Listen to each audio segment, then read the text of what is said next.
Assalamualaikum warahmatullahi wabarakatuh. Piye kabare dulur-dulur manggung? Padha apik wae to kabare? Kenalke, jenenge Nyong Nurul Azizah, tapi diceluke Nuza. Lah wong ning kene iki sing jenenge Nurul wis akeh banget ning di papan wae ono. Nah, karang ya jeneng wae pasaran. Tapi saiki gek zamane corona, aja lali sing telu kae, sing kepisan. Wisuh ya, aja lali nggawa sabun. Sing resik. Nah, sik kepindho nggawa masker utawa nggawa facial. Nang ngene iki dienggo kaya Nyong.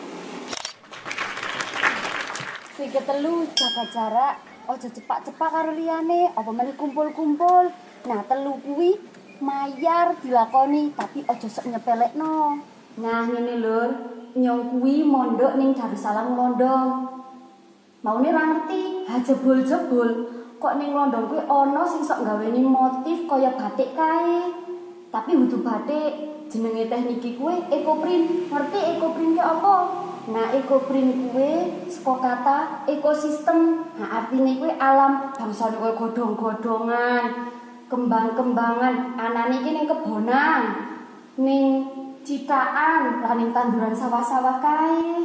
Lah ngene lho lur, nggawa bahan sing warnane putih, bar kuwi nek wis dicemplungke ning ngon tawas apa ning tunjung sakarepe.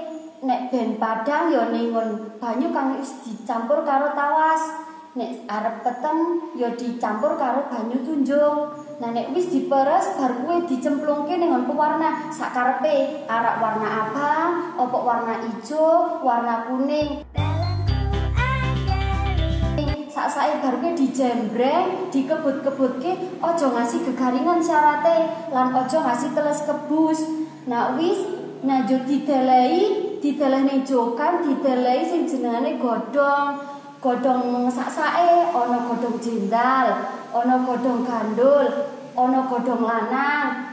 Lan paling apik kuwi godhong jati kang iso muncul warna kang apik. Ditumpangi plastik, bar kuwi diidak-idak nganti warnane saka godhong iki metu. Terus digulung, langsung ditali, bar kuwi dikukus 2 jam. Suwe ta, Lur? Bar dikukus, diangin-anginke, tapi aja langsung ning ngon cemlorote sengringe. Lah ngene iki dadine. Nah, apik ta godhong-godhonge?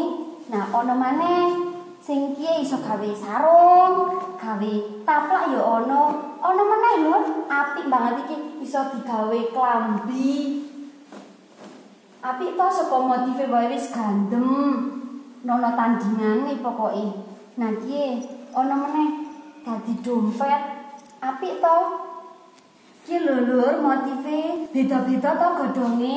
Aja lali iki iku khase wong Temanggung, khususe wong Londong. Muga-muga manfaat ya lur. Tekan semene wae. Sugeng ambal warsa gawe Kabupaten Temanggung kaping 186 tahun. Muga-muga tambah maju lan sukses terus. Temanggung guyu. Wassalamualaikum warahmatullahi wabarakatuh.